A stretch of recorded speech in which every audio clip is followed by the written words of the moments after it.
Daniel capítulo 4.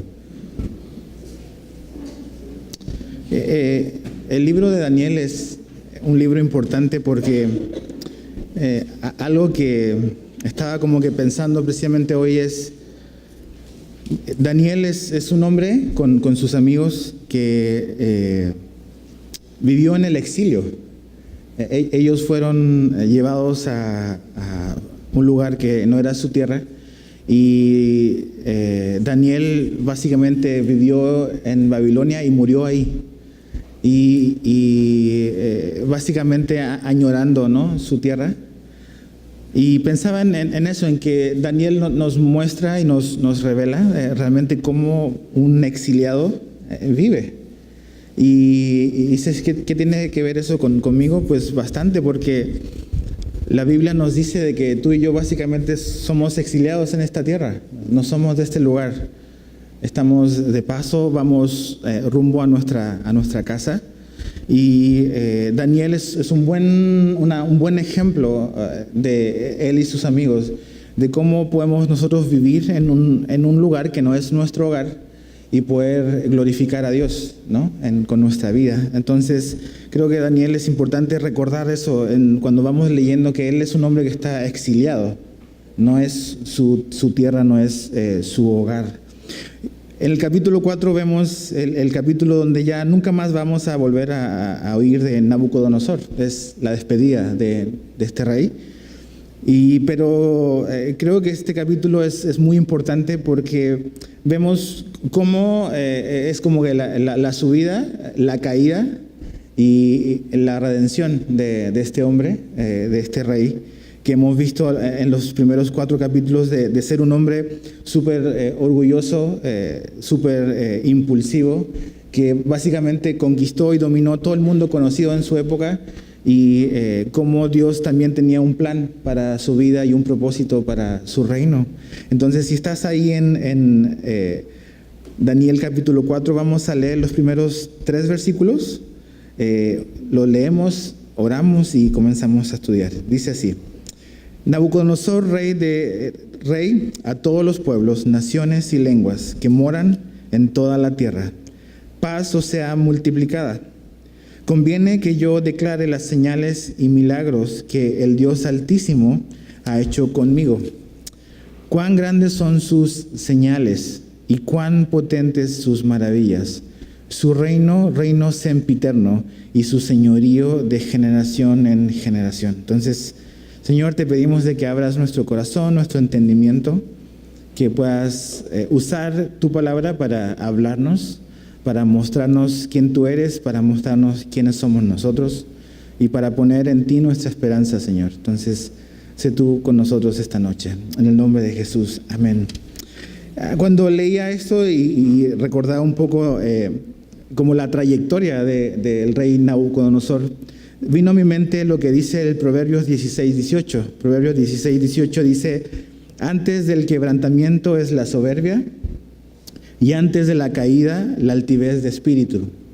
La Nueva Traducción Viviente lo pone como: el orgullo va delante de la destrucción y la arrogancia antes de la caída. Y el capítulo 4 de Daniel es la historia de cómo Nabucodonosor le tomó 7 años descubrir de que Dios es Dios y él no. Y de eso se trata este capítulo 4. De que Dios es Dios y Nabucodonosor no, y ningún hombre no. Y a veces nuestro tiempo hasta que llegamos a esa deducción y esa comprensión puede pasar poco o mucho tiempo. A este rey le tomó 7 años de una disciplina bastante severa.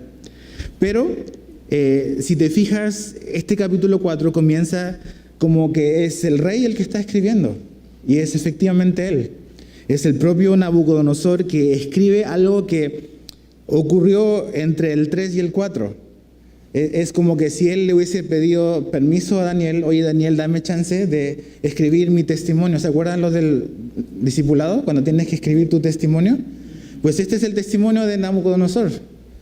Es básicamente el testimonio de su conversión. Es un testimonio personal, y obviamente está con el consentimiento de Dios y de Daniel para que aparezca como un testimonio para nosotros y para las generaciones que han transcurrido.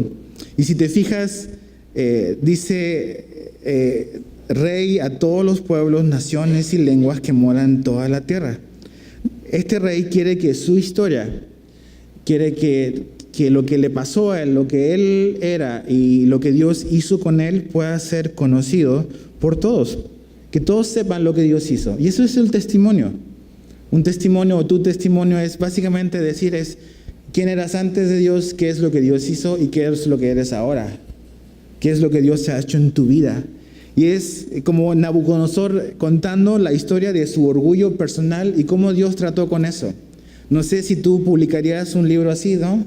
O sea, de cómo eras, qué tan orgulloso éramos y cómo Dios nos humilló para salvarnos. Es básicamente eso lo que este rey está haciendo. Ahora, si te fijas ahora, esta porción ya no es de... Nabucodonosor no está hablando de las grandes cosas que él hizo, de lo impresionante que es él. Él comienza estos primeros 3 versículos como que hablando de la grandeza de Dios. Dice, verso 2, yo declaré las señales y milagros que el Dios Altísimo ha hecho conmigo.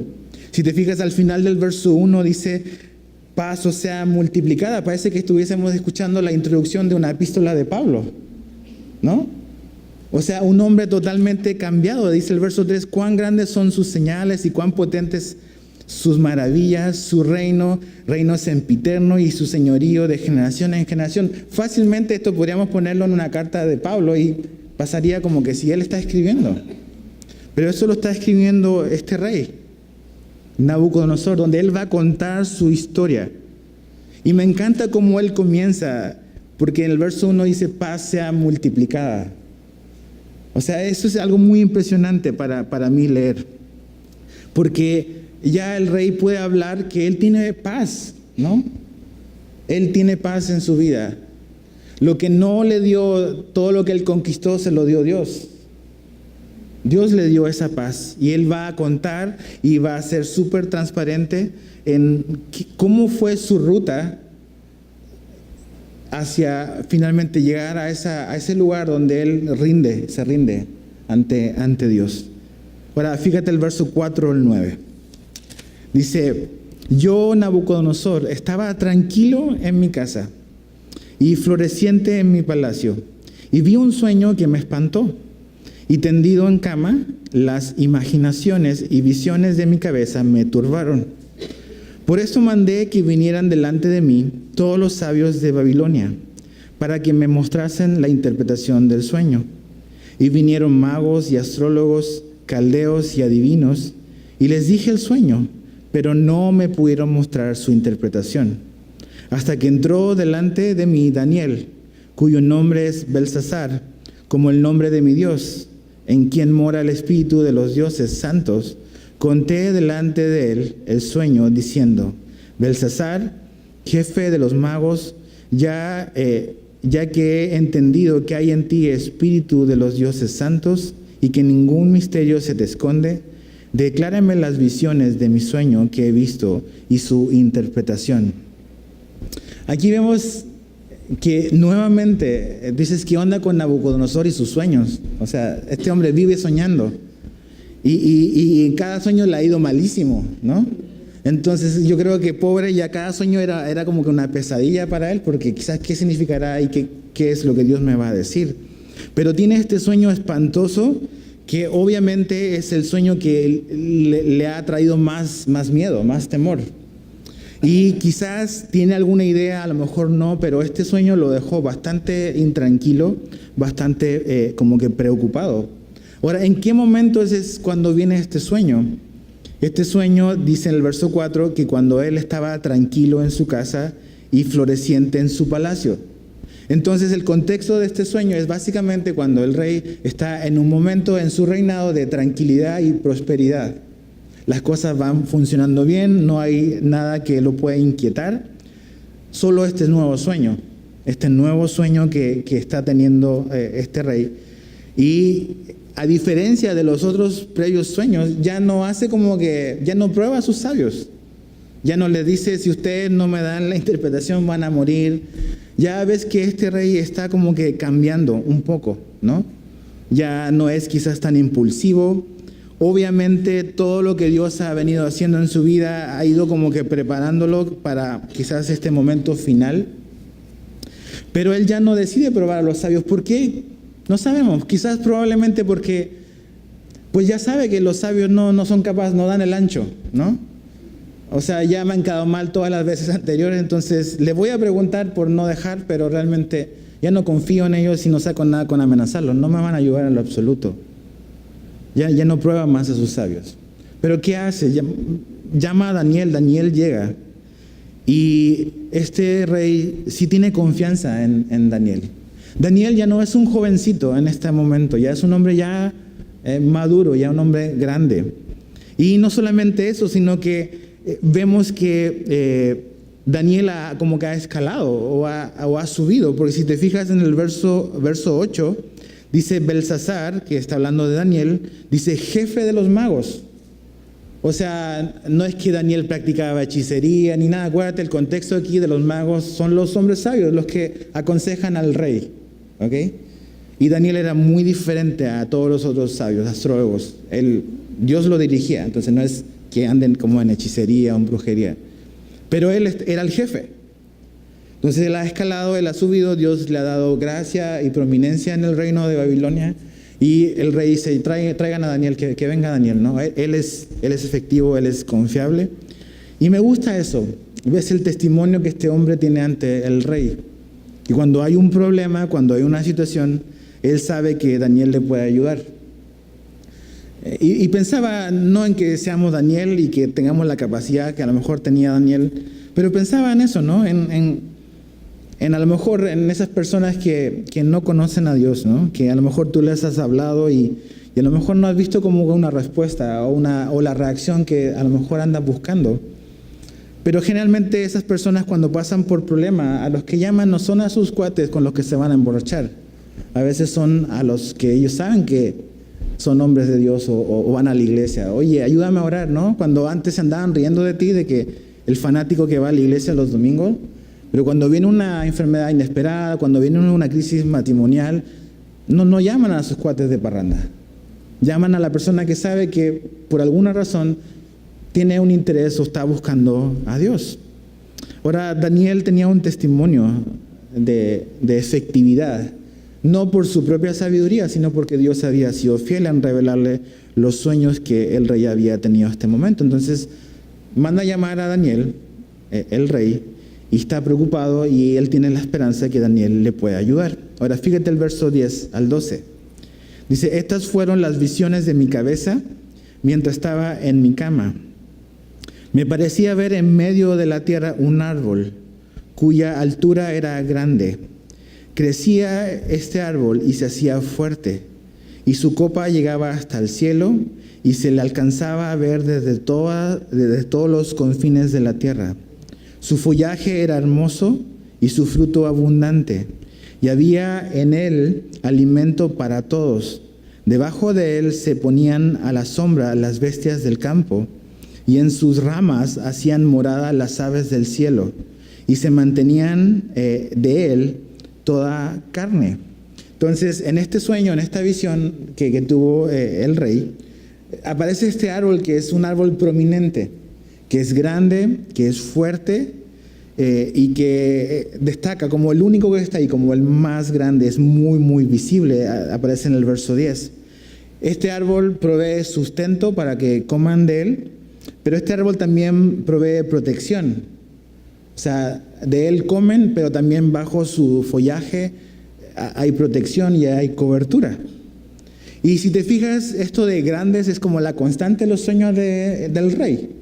O sea, el primer sueño que tuvo es esta estatua gigante, ¿no? Donde él es la cabeza de oro. El otro sueño que tiene el rey es esta imagen grande que él hace, o sea, todo lo hace grande. Y ahora viene este árbol grande que en cierta manera tiene que ver y está conectado con él, ¿no? O sea, la grandeza de este rey era algo impresionante. La grandeza que había alcanzado Nabucodonosor era impresionante también. O sea, Babilonia era la maravilla del mundo antiguo. O sea, lo que él hizo con esa ciudad y con su imperio fue algo que la gente por siglos siguió hablando, y hasta el día de hoy se habla de las maravillas de los jardines colgantes de Babilonia. Entonces, realmente la fama y el nombre que este rey construyó para sí era algo que era impresionante, ¿no? Y no es difícil hacer la conexión entre el árbol y él, ¿no? O sea, él es grande, él da de comer, él proveyó de alimento para su gente, para sus ciudadanos, no solamente alimento, sino también protección. Y en ciertas cosas, pues realmente el rey hizo bien su chamba, ¿no? En proveer protección y alimento para sus súbditos. Entonces, ahí comienza el sueño, ¿no? Ahora fíjate el verso 13 al 18. Dice, vi en las visiones de mi cabeza mientras estaba en mi cama, que aquí un vigilante y santo descendía del cielo, y clamaba fuertemente y decía así: derribad el árbol y cortad sus ramas, quitadle el follaje y dispersad su fruto. Váyanse las bestias que están debajo de él y las aves de sus ramas. Mas la cepa de sus raíces dejaréis en la tierra, con atadura de hierro y de bronce entre la hierba del campo. Sea mojado con el rocío del cielo, y con las bestias sea su parte entre la hierba de la tierra. Su corazón de hombre sea cambiado y le sea dado corazón de bestia, y pasen sobre él 7 tiempos. Verso 17. La sentencia es por decreto de los vigilantes y por dicho de los santos la resolución, para que conozcan los vivientes que el Altísimo gobierna el reino de los hombres, y que a quien él quiere lo da, y constituye sobre él al más bajo de los hombres. Yo, el rey Nabucodonosor, he visto este sueño. Tú, pues, Belsasar, dirás la interpretación de él, porque todos los sabios de mi reino no han podido mostrarme su interpretación, mas tú puedes, porque mora en ti el espíritu de los dioses santos. Aquí viene la parte más atemorizante, ¿no?, para el rey, que es realmente lo que le preocupa. Y es que hay este vigilante que da un decreto desde el cielo, que este árbol básicamente tiene que ser derribado, sus ramas tienen que ser cortadas, su follaje quitado y su fruto disperso. Lo único que se va a preservar de este árbol son las cepas de sus raíces. Es todo lo que va a quedar ahí. Y que esta situación va a durar 7 tiempos, pero que va a haber una restauración futura. Es por un tiempo limitado. Ahora también, y esto es lo importante de esta visión, es que aquí en el sueño Dios le da el propósito de esto, el propósito de la visión, el propósito de lo que va a ocurrir, de lo que la visión o del sueño está anunciando, y está en el verso 17. Fíjate, dice: la sentencia es por decreto de los vigilantes y por dicho de todos los santos la resolución para. Ok, aquí viene el propósito. Cuando dice para, está hablando de un propósito. El propósito de lo que va a ocurrir, de que este árbol sea cortado, dice, es para que conozcan los vivientes que el Altísimo gobierna en el reino de los hombres, y a quien Él quiere lo da. Este propósito aparece repetido 3 veces en este capítulo: en el verso 17, en el verso 25 y en el verso 32. 3 veces aparece mencionado que lo que va a ocurrir tiene un propósito. Y ese propósito es para que todos conozcan que el Altísimo gobierna, no solamente en el cielo, sino también en el reino de los hombres. ¿Qué es lo que Dios quiere comunicarle al rey? ¿Cuál es el entendimiento que Dios quiere que el rey tenga? Dios quiere que Nabucodonosor sepa, y no solamente él, sino los vivientes, es que Dios está a cargo de las cosas. Y que Dios no solamente gobierna en el cielo, también gobierna en la tierra. Y ese era el problema, o sea, eso era lo que este rey no alcanzaba a darse cuenta.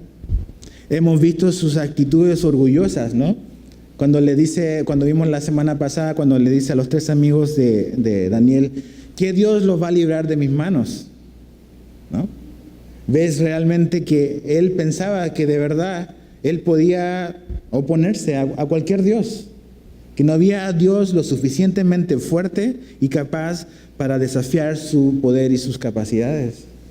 Entonces realmente el propósito de lo que va a ocurrir acá es porque el rey y los vivientes, nosotros también, necesitamos saber de que Dios gobierna en el cielo, pero también en la tierra. Ese es el propósito de esta visión. Ahora, fíjate el verso, vamos avanzando rápido porque la parte más importante es lo que voy a decir a continuación. Verso 19 al 27. Entonces Daniel, cuyo nombre era Belsasar, quedó atónito casi 1 hora y sus pensamientos lo turbaban. Ok, entonces aquí Daniel, no sé, Dios le dio discernimiento de entrada. O sea, ¿no ves que Daniel tuvo, dame chance, voy a ir a orar?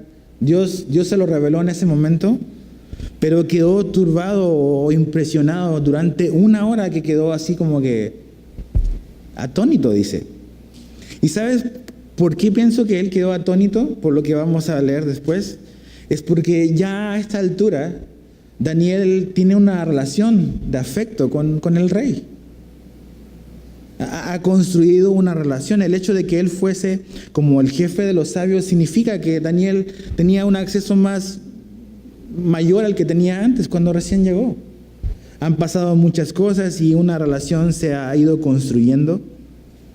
Y fíjate lo que dice ahí en el verso 19, continuando. Dice: el rey habló y dijo: Belsasar, no te turben ni el sueño ni su interpretación. O sea, el rey cuando vio a Daniel, vio su cara y dijo: esto no pinta bien.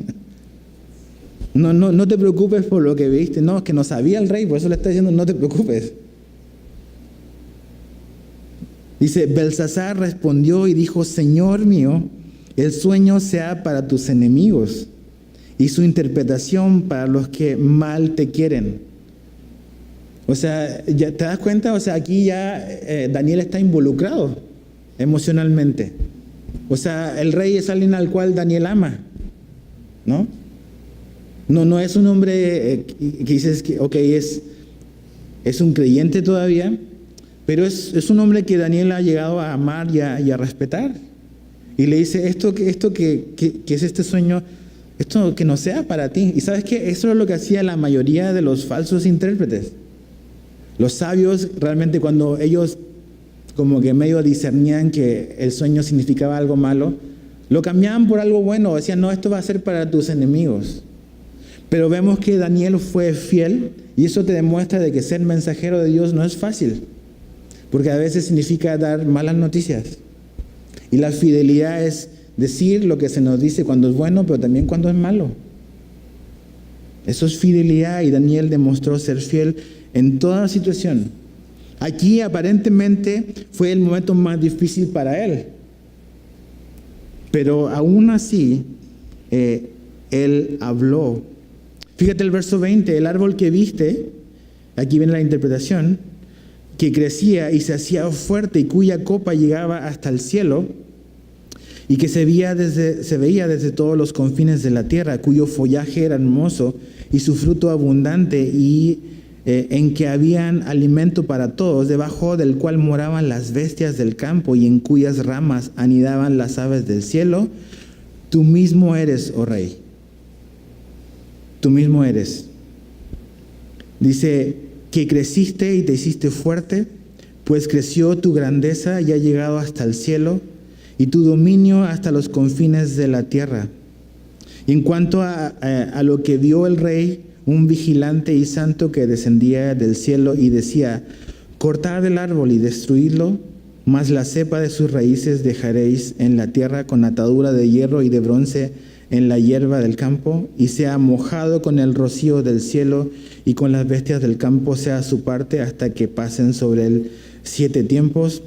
Esta es la interpretación, oh rey, y la sentencia del Altísimo que ha venido sobre mi señor el rey, que te echarán de entre los hombres, y con las bestias del campo será tu morada, y con hierba del campo te apacentarán como a los bueyes, y con el rocío del cielo serás bañado, y 7 tiempos pasarán sobre ti, hasta que conozcas, ahí está otra vez el propósito, hasta que conozcas que el Altísimo tiene dominio en el reino de los hombres, y que lo da a quien Él quiere.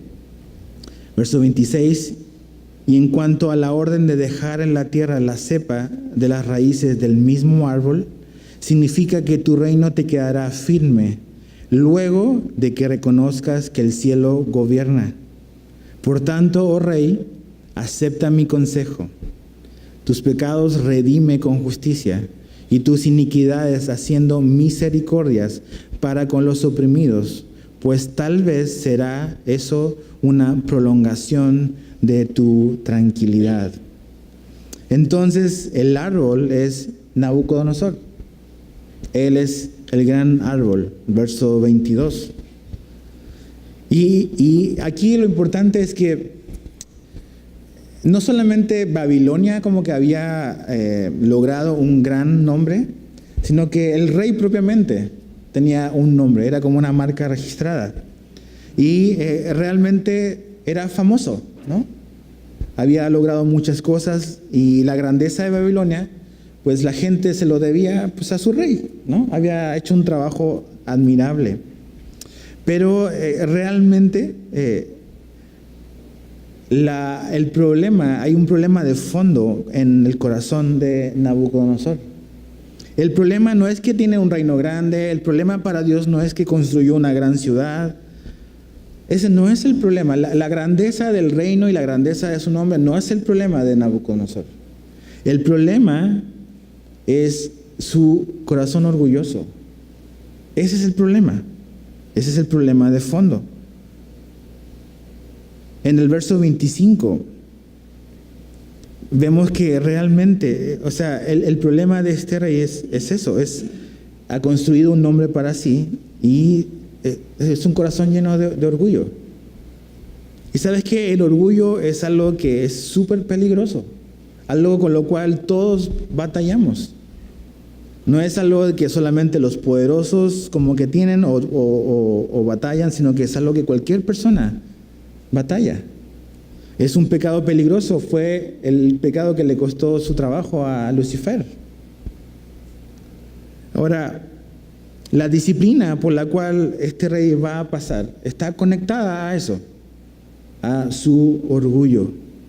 Y a Nabucodonosor le van a tomar 7 años procesar eso en su corazón. 7 años, ¿no? El darse cuenta, el procesar y venir a un proceso o a un lugar de humildad. La Biblia dice que Dios resiste a los soberbios, pero da gracia ¿a quién? A los humildes. Proverbios 3:34 dice: ciertamente Él escarnecerá a los escarnecedores y a los humildes dará gracia. Entonces el problema con este rey no es tanto lo que él ha logrado, el problema es lo que ha ocurrido en su corazón. Orgullo. Y es interesante porque en el verso 27, después de que Daniel fielmente le da como que toda la interpretación, Daniel le da un consejo al rey y lo llama al arrepentimiento. Dice: por tanto, rey, acepta mi consejo. O sea, como un consejero que ama, como un buen amigo que ama a esta persona, dice: acepta mi consejo. Dice: tus pecados redime con justicia, y tus iniquidades haciendo misericordias para con los oprimidos, pues tal vez será eso una prolongación de tu tranquilidad. Daniel está diciendo: rey, aquí la solución es que un cambio tiene que ocurrir en tu vida. O sea, tienes que arrepentirte. Arrepentimiento es la solución. Es girar, esa palabra que la Biblia llama metanoia, que es girar en 180 grados. Es cambiar. Y eso es lo que Daniel está diciendo al rey: tú necesitas cambiar, rey. Y eso es lo que tú y yo necesitamos, es un cambio, es arrepentimiento. La Biblia habla del arrepentimiento. Cuando antes de que Jesús iniciara su ministerio, Juan el Bautista fue el precursor, y el mensaje de Juan el Bautista era: arrepiéntanse. Ese era el arrepentimiento, el mensaje de Juan el Bautista: arrepiéntanse. Generación de víbora les hablaba así, fuerte, pero su mensaje era arrepentimiento. Viene Jesús y es el mismo mensaje, dice: arrepiéntanse porque el reino de Dios se ha acercado. Entonces el arrepentimiento es algo a lo cual debemos de caminar hacia, es girar, nuestra vida debe de girar, debe de cambiar. Cambios son necesarios en nuestra vida. Y esta es una oportunidad para el rey. Ahora, es interesante lo que Daniel le dice en el verso 27, porque le dice: ok, redime tus pecados, redime con justicia, y tus iniquidades haciendo misericordias para con los oprimidos. Si tú ves estudias la historia de Babilonia, estudias la historia de Egipto, te vas a dar cuenta que el progreso y la expansión de estos reinos fue usando las espaldas de los oprimidos. De hecho, mucho de la edificación y la expansión de Egipto fue por los judíos que vivían ahí también, cuando estuvieron en el cautiverio. Entonces, básicamente el imperio de Nabucodonosor se ha expandido y ha crecido, pero ¿a costa de qué? De mucho abuso. Abuso de autoridad. Y sí, él ha creado un nombre, pero mucha gente ha salido lastimada y ha sido abusada por su gobierno y por su imperio. Y eso es lo que pasa. Cuando tú y yo somos personas orgullosas, lo que ocurre es que nos aprovechamos de los demás y abusamos de otros. Eso es la señal de una persona orgullosa, se aprovecha de todos, porque se cree superior a todos o porque se ve superior a todos. Entonces, cuando tú y yo somos así, abusamos y lastimamos porque realmente vemos a los demás como inferiores a nosotros mismos. De hecho, por eso Jesús nos dice, o Pablo nos dice, que tenemos que considerarnos o considerar a los otros como superiores a nosotros. Nosotros consideramos a los demás inferiores. Eso es orgullo. Pero la humildad de Cristo es considerar a los demás como superiores a nosotros mismos. Entonces, el orgullo siempre lleva al abuso de poder, al abuso de autoridad, ya sea como esposos, como padres, como trabajadores, si eres una persona orgullosa, vas a abusar a la gente que te rodea. Pero aquí Dios es bueno, le está dando una oportunidad. Y Daniel sabe que Dios es un Dios que da oportunidades. Le dice: sigue mi consejo, rey.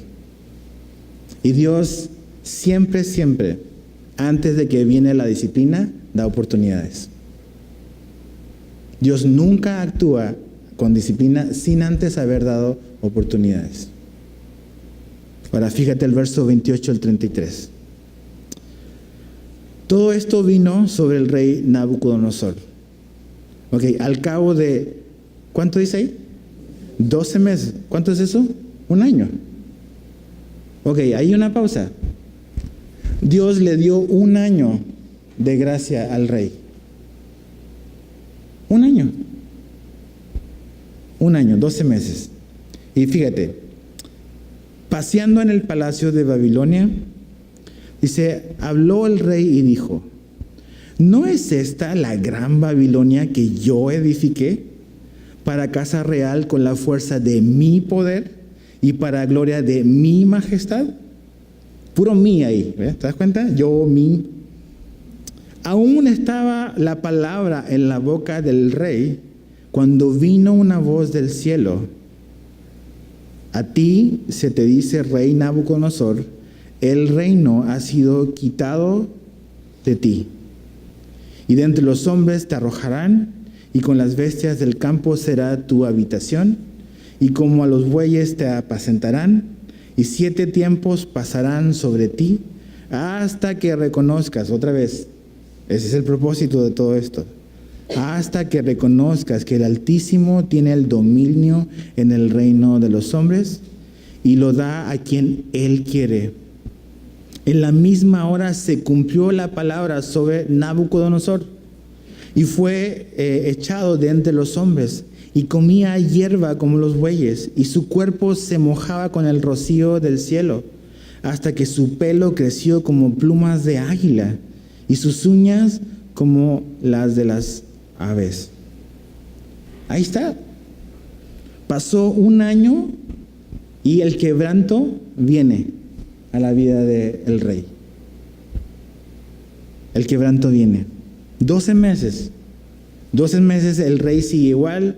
No hay ningún cambio en su vida. Absolutamente ninguno.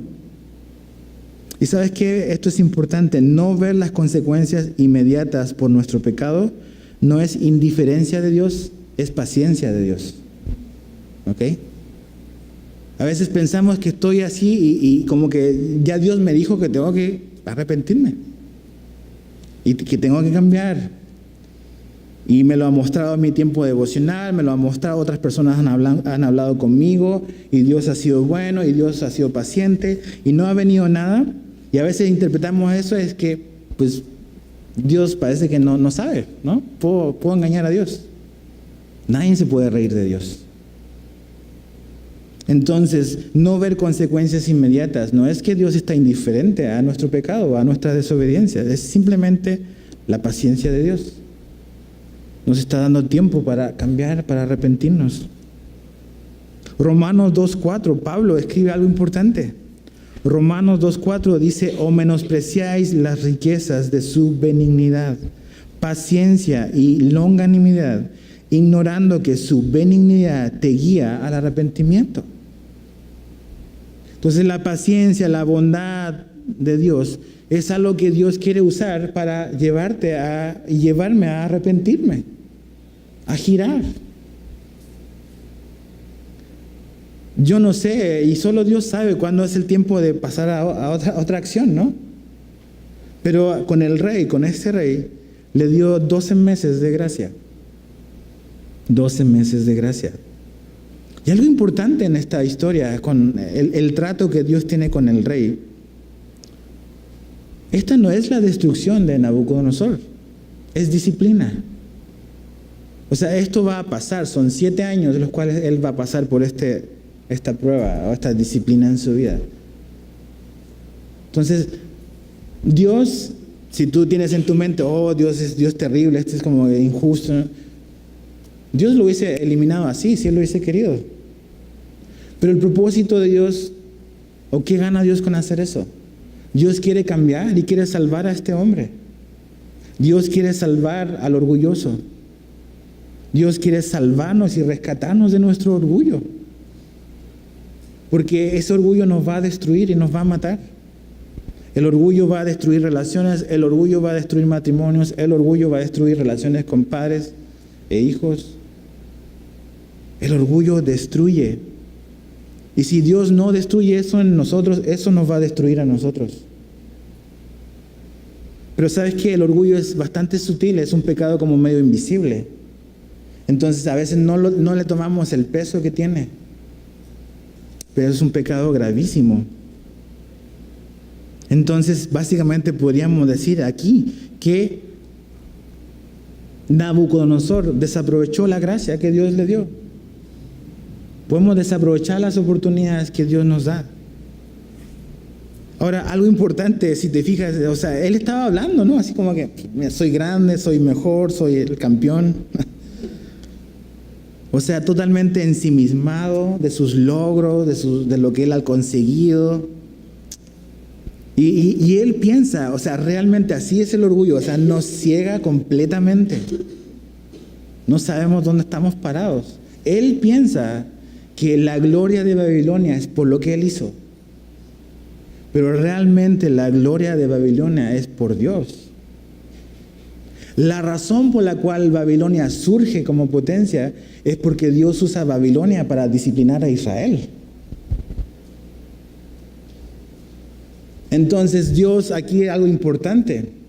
Dios va a lidiar con Nabucodonosor, obviamente. Pero la historia paralela es que Dios está tratando con su gente, con Judá, con Israel.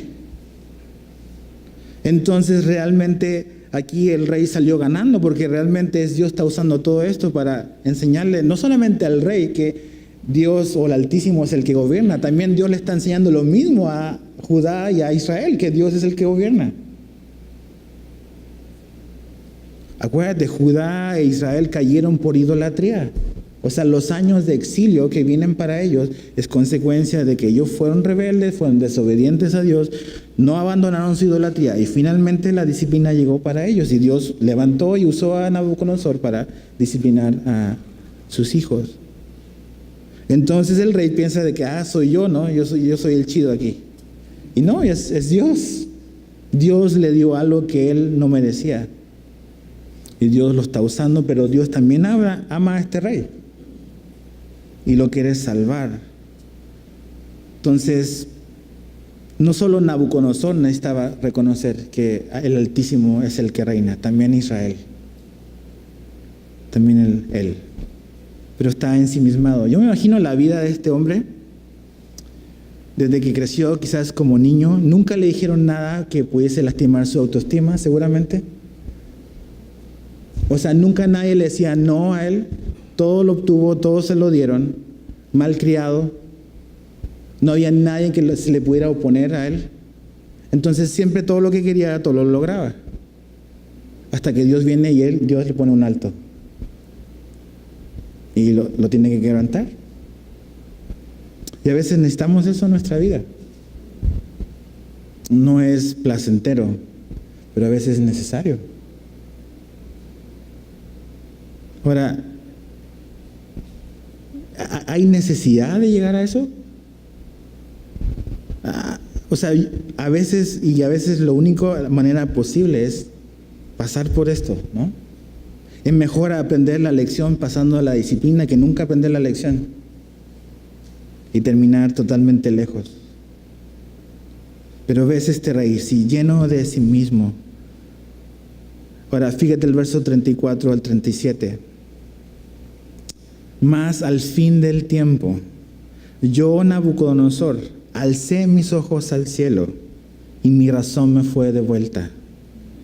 Y bendije al Altísimo y alabé y glorifiqué al que vive para siempre, cuyo dominio es sempiterno y su reino por todas las edades. Todos los habitantes de la tierra son considerados como nada, y él hace según su voluntad en el ejército del cielo y en los habitantes de la tierra. Y no hay quien detenga su mano y le diga, ¿qué haces? Dice, en el mismo tiempo mi razón me fue devuelta, y la majestad de mi reino, mi dignidad y mi grandeza volvieron a mí. Y mis gobernadores y mis consejeros me buscaron y fui restablecido en mi reino, y mayor grandeza me fue añadida. Ahora yo, Nabucodonosor, ahora sí, alabo, engrandezco y glorifico al Rey del cielo, porque todas sus obras son verdaderas y sus caminos justos, y él puede humillar a los que andan con soberbia. ¿Te imaginas esos 7 años en los cuales sus consejeros básicamente tuvieron que tener al rey escondido, como pastando como un animal, ¿no? Porque, o sea, imagínate, el emperador, ¿no? Está así, no está en condiciones de gobernar. Pero te das cuenta de que aún en una posición vulnerable, ¿no? Dios le guardó el reino. O sea, ¿qué podía hacer Nabucodonosor? No está preocupado de que me van a quitar la chamba. Anda como un animal ahí. O sea, su segundo, su tercero, su gabinete podría haber hecho un golpe de estado y pues ahora yo soy el emperador. Pero Dios le guardó el reino a este hombre así, orgulloso.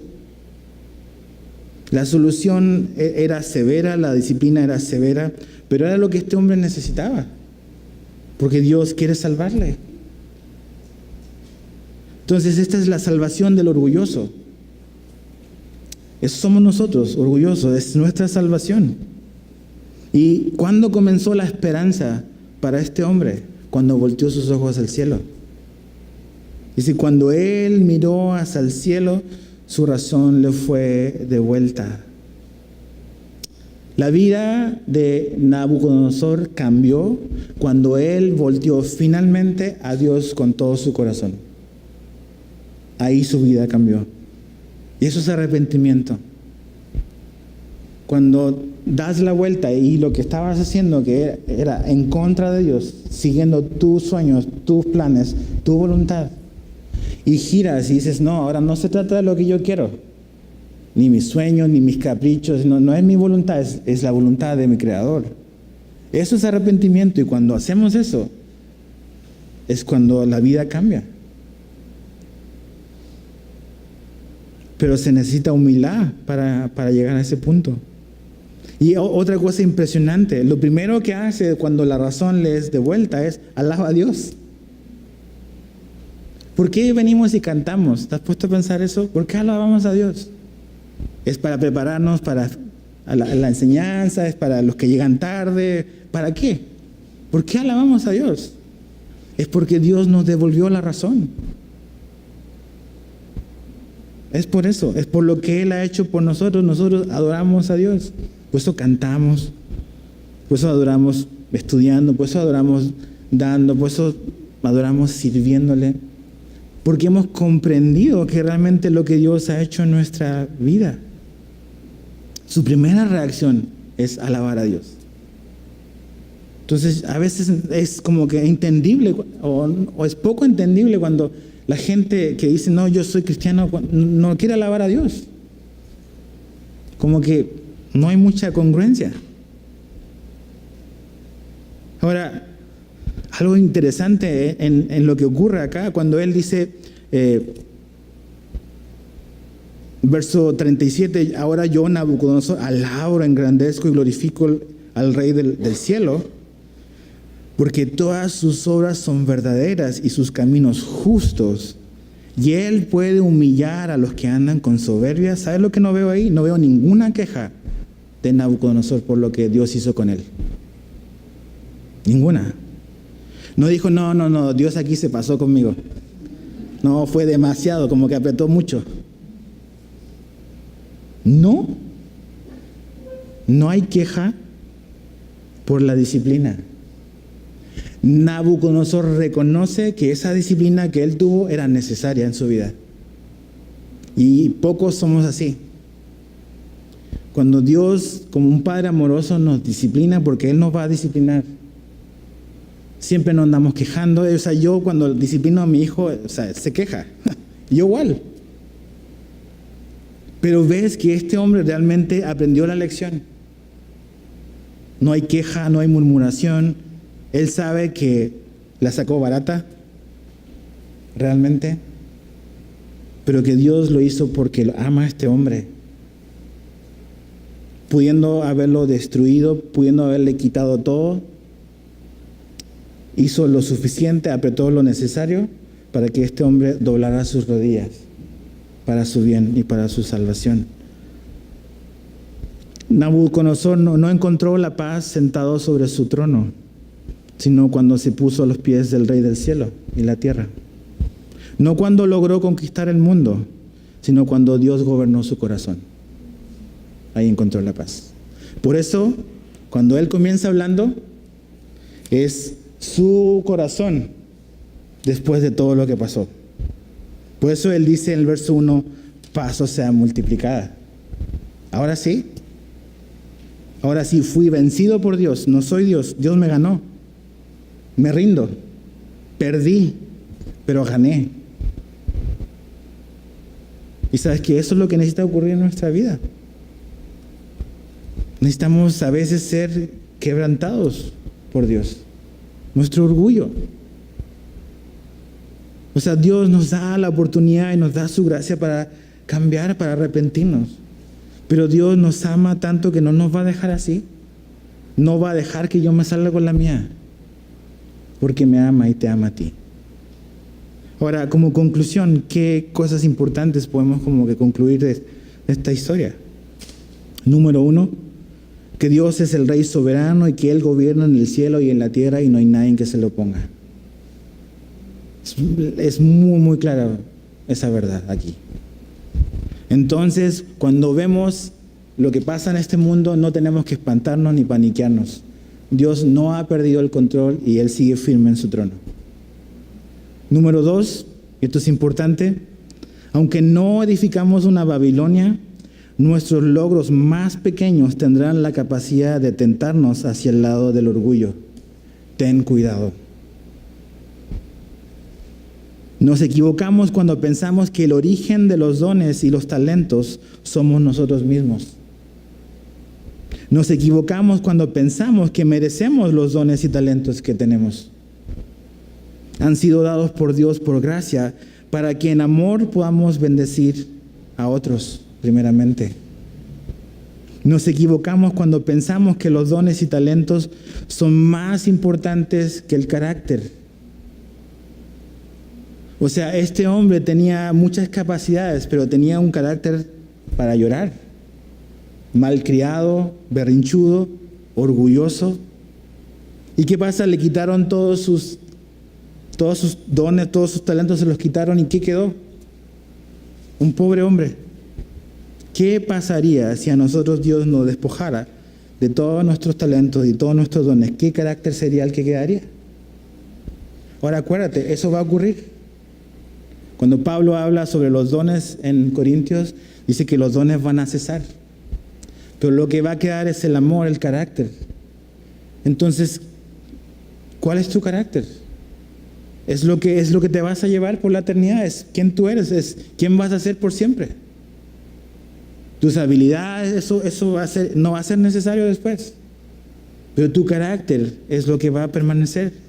Cuando Pablo escribe a Timoteo y a Tito, donde da las calificaciones para los que son pastores, para los que son ancianos, el énfasis siempre es el carácter sobre el talento. El único talento o la única habilidad que Dios le pide a uno que va a ser pastor es que tiene que ser apto para enseñar, pero a partir de eso todo el resto es carácter. Hoy día vivimos en una cultura donde el carácter y la habilidad es lo más importante, es qué sabes hacer y no quién eres.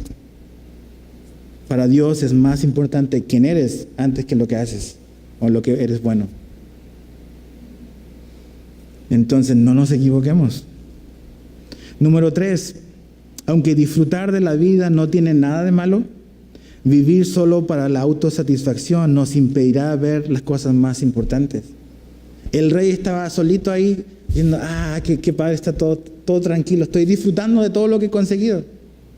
Y a veces así estamos nosotros, nada más disfrutando de lo que hemos conseguido y estamos totalmente desconectados a lo que sucede a nuestro alrededor. Número 4 y último, la paz verdadera solo es un resultado de conocer a Dios. La paz verdadera solo es un resultado de conocer a Dios. ¿Y sabes qué? Yo creo que cuando un día vamos a conocer a este hombre, yo creo que este hombre va a estar en el cielo, porque finalmente cambió y se arrepintió. Y finalmente reconoce a Dios ya, sin pretextos, sin excusas, no, ya. Va a estar probablemente ahí. Entonces, toma en serio y toma medidas con tu propio orgullo. Ten cuidado con tus logros y lo que has conseguido. Sé muy cuidadoso con eso. No vayas a estar siendo engañado por tus logros, por tus cosas que has alcanzado. Que Dios nos dé la gracia para mantenernos humildes. No hay nada que podemos presumir delante de Dios. Todo lo que tenemos, hasta las cosas espirituales, son por gracia. Todo lo que tú tienes, todas las habilidades, todo el talento que Dios te ha dado para hacer algo, es porque Dios ha sido bueno y te lo ha dado sin merecerlo, ni tú ni yo. Entonces, glorifiquemos a Dios por su gracia.